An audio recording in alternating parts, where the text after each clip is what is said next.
A ver, ¿nos hemos preguntado alguna vez de dónde salen los grandes movimientos de fe? Bueno, hoy vamos a meternos de lleno en la sorprendente y a menudo turbulenta historia del movimiento bautista. Es un viaje que nos va a llevar desde la Reforma hasta la Inglaterra del siglo XVII. Y aquí está la gran pregunta, ¿no? Parece simple. ¿De dónde vienen los bautistas? Pero la respuesta es de todo menos sencilla.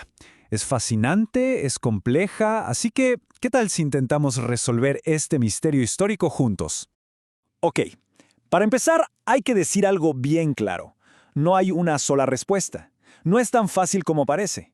Como vamos a ver, la propia historia del origen bautista es un tema de debate súper intenso entre los historiadores. Básicamente, hay dos grandes teorías sobre la mesa.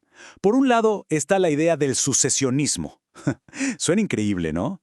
La idea es que ha habido una cadena sin interrupciones de iglesias con ideas bautistas imagínense, desde los tiempos de Juan el Bautista. Pero por otro lado, está la teoría que tiene mucho más respaldo histórico, la que dice que los bautistas en realidad nacieron del movimiento separatista inglés, allá por el siglo XVII. Hay un historiador, Justo Anderson, que lo resume de una forma que me parece genial. Él dice que la historia de los bautistas es al mismo tiempo vieja y nueva. Es una historia de principios que son antiguos, pero una organización que es moderna. Y aquí está el mollo del asunto, ¿verdad? Los principios, las ideas pueden ser muy antiguas, pero la organización, la denominación como la conocemos, es mucho más reciente. Pero a ver, para poder entender de dónde salen los bautistas tenemos que viajar en el tiempo. Tenemos que entender el mundo en el que nacieron. Imagínense un tiempo de efervescencia religiosa total, un momento en el que muchísima gente sentía que a la reforma protestante como que le faltó, que se había quedado a medias. Y justo ahí, dentro de la Iglesia de Inglaterra, surge este movimiento, el puritanismo. Ojo, los puritanos no querían separarse, no querían crear algo nuevo, no, su plan era reformar la Iglesia desde adentro.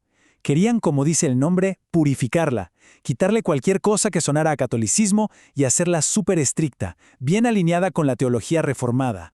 Pero claro, siempre hay un grupo más radical, y este grupo de puritanos llegó a una conclusión muy diferente.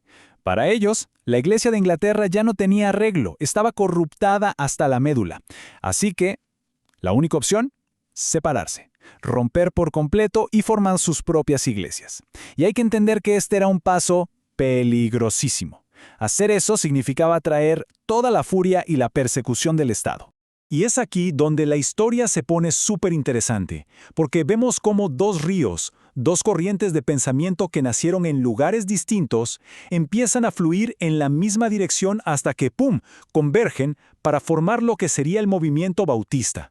Por un lado, los anabaptistas, y por el otro, los separatistas. A ver, pongamos las fechas en perspectiva. En 1525, en Zúrich, Europa continental, los anabaptistas empiezan con esta idea revolucionaria del bautismo de creyentes. Mientras eso pasaba, en Inglaterra, los separatistas estaban en su propia lucha, peleando por la autonomía de sus iglesias. Eran movimientos diferentes, sí, pero fíjense en esto, ambos creían que la iglesia y el Estado debían estar separados. Y claro, esa idea era peligrosa. La persecución se puso tan dura que muchos separatistas, como un personaje clave llamado John Smythe, tuvieron que huir y exiliarse en Holanda, que en ese entonces era un lugar mucho más tolerante. Y hablando de los anabaptistas, tenemos que mencionar a Balthasar Hubmaier, un verdadero genio, uno de sus pensadores más brillantes. Él fue uno de los primeros en defender con una elocuencia increíble la idea de libertad religiosa para todos. Tenía un lema personal que lo dice todo: la verdad es inmortal. Esa frase resume perfectamente la convicción que los movía, esa fuerza para seguir adelante incluso cuando se enfrentaban a una persecución que, literalmente, podía costarles la vida. Pero ¿cuál era la idea más explosiva de los anabaptistas? Era esta, y pongan atención, la iglesia no es algo a lo que se pertenece porque se nace en un país, no. La iglesia debe ser una comunidad de gente que elige estar ahí, creyentes voluntarios. Esto era dinamita pura en esa época. Socavaba por completo la idea de la unión entre iglesia y Estado. Y por eso, por esta simple idea, fueron perseguidos con una hazaña increíble, tanto por católicos como por otros protestantes. Y es justo ahí, en ese crisol de ideas que era Holanda, en el exilio, donde todo se junta. Las ideas de los separatistas ingleses que venían huyendo y los principios de los anabautistas que ya estaban ahí. Todo eso se encontró y se fusionó en la mente y el corazón de un solo hombre, John Smyth. La historia de John Smith es wow, es una transformación total. Empezó como sacerdote en la Iglesia Oficial de Inglaterra. Luego se convirtió en un pastor separatista y tuvo que huir por persecución. Y ya en Ámsterdam, estudiando la Biblia a fondo y conversando con gente de ideas anabaptistas, llegó a una conclusión que lo cambió todo. El bautismo de bebés no está en la Biblia. Así que en 1609 hizo algo impensable, un acto de una convicción radical. Se bautizó a sí mismo y luego a los de su congregación. Y justo en ese momento, con ese acto, nació la primera iglesia bautista de la historia. Pero la cosa no fue tan sencilla. La historia no termina ahí. Hubo un giro. Smith, después de todo esto, quiso que su nueva iglesia se uniera a los menonitas, que eran un grupo anabaptista ya muy establecido.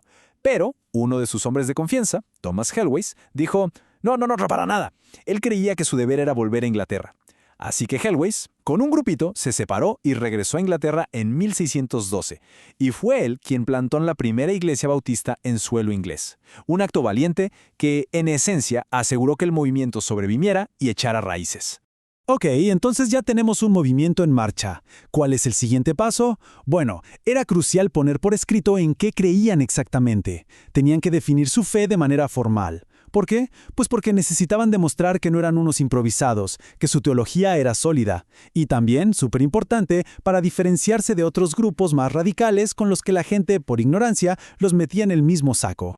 Y de todo ese proceso de definición salió un documento que es importantísimo. Hablamos de la Segunda Confesión Bautista de Fe de Londres, del año 1689. Este texto no fue solo una declaración más, se convirtió en una verdadera piedra angular, no solo para los bautistas, sino para todo el mundo evangélico. Les dio un fundamento teológico súper claro, súper completo. Y aquí hay un detalle muy inteligente. Los bautistas no se sentaron a inventar todo desde cero. No, lo que hicieron fue tomar como base las grandes confesiones de fe de su época, documentos súper respetados como la Confesión de Westminster, que era de los presbiterianos, y la Declaración de Savoy, de los congregacionalistas. Y esto de verdad es clave para entenderlos. Al tomar como base esos documentos, era como si dijeran, oigan, en casi todo lo importante de la teología, estamos de acuerdo con ustedes. Sus diferencias no estaban tanto en la doctrina de Dios o de Cristo, sino en cosas más prácticas. Pero ojo, prácticas y fundamentales. Básicamente dos cosas. ¿Quién forma parte de la iglesia? Y su respuesta era, solo los creyentes. ¿Y cómo se gobierna esa iglesia? Y este principio de autonomía, de que cada congregación local se gobierna a sí misma, es precisamente la razón por la que hoy vemos una diversidad tan enorme dentro del mundo bautista. Entonces, si quisiéramos resumir todo esto, ¿cuáles son los pilares que surgieron de esta historia y que hasta hoy definen la identidad bautista? Bueno, serían estos. Primero, la Biblia como la única y máxima autoridad.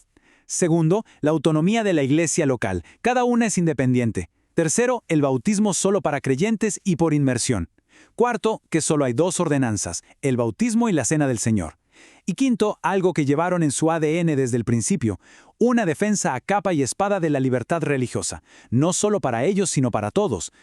Y con eso, cerramos este viaje increíble por la historia. Pero claro, la historia nunca es solo sobre el pasado, nos deja siempre pensando. Y la pregunta que flota en el aire es esta. ¿Cómo es que estas ideas, que nacieron hace más de 400 años en medio de controversia y persecución, cómo siguen tan vivas hoy, influyendo en nuestros debates actuales sobre la fe, sobre la libertad y sobre cuál debería ser el papel de la iglesia en la sociedad? Algo para reflexionar, sin duda.